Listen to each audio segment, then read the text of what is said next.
Before we meet her in the flesh, here's a reminder of how she grabbed your attention. On the panel today, I have hot curry powder to make sure that I'm as hot, spicy and saucy as Denise. My red for danger shoes and thigh-length boots so I can keep up with flirtatious Colleen.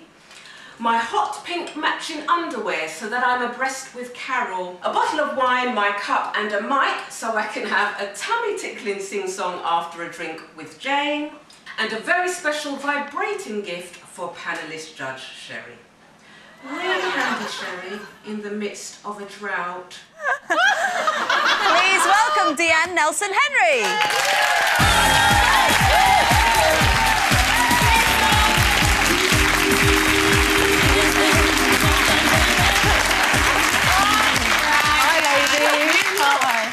Just gorgeous, I have to say. Didn't she look gorgeous, everybody? Beautiful, very glamorous. We were just talking about whether you feel as if you are in control of your own destiny or whether you think fate sort of is leading you on a path. What's your view about that?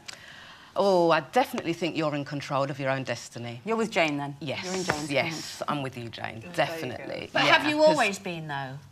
Yes, because I think that life does throw things at you that obviously you don't plan for. But that's life, and you have to learn how to manoeuvre around that, accommodate it, whatever it is that you've got to do to still keep going. That's what you do. That's what life is about, isn't it? Have you got a motto in life? Like mine's champagne. Have you got one? Oh, gosh, yes. Mine is live your best life now. Wow, Yeah, that's that's good. good. Have you always done that? Yes, yes, yes. So what's your plan now, then? I mean, what's your destiny? Oh, I'm always striving for more and more. You know. Does that mean, though, that you're not content with where you are in the now? If you're always striving for the next thing, do you still enjoy what you have? I enjoy what I have on the way to where I'm going. But I agree with that, but don't you wish that... I mean, I know this is one of those comments that if only you'd known what you know now, in the bad times. I mean, I kind of live with that, and I think if I had, and you put that into place now, maybe... Using what you know now. Yes, yeah. I mean, again, as you go through life, you have different experiences, and some of them are positive and some of them are negative. But those are the things that equip you and shape you to be the person that you become. So no regrets? No, I mean, lots of bad things have happened in my life. You know, my son was diagnosed with a brain tumour that left him with disabilities. He was very young, wasn't he, when that happened? He was 8 years old, and how old is he now? He's now 17. Right. But he enjoys life, and he also is an inspiration for me because I look at him and I think, well, if he can still enjoy life, you know, I've got no reason not to. So, You were quite sick at the same time, weren't you? Yes, I was. I've actually had a brain hemorrhage.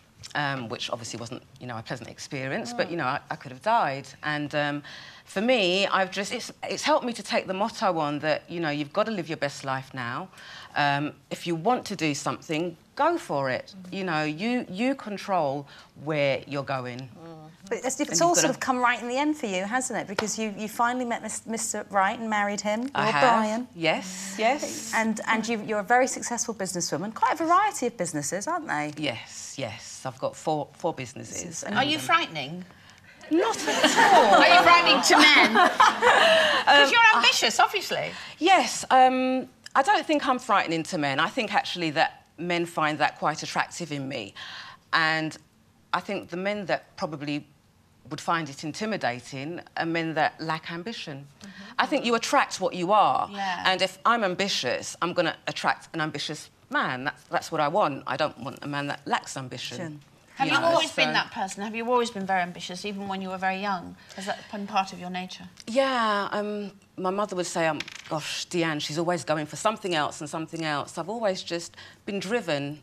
Driven, and as I said, I just, you know, if I feel that I want something, I go for it. I'm not afraid of failure because I don't see it as failure. The way that I view failure is that you only fail when you quit.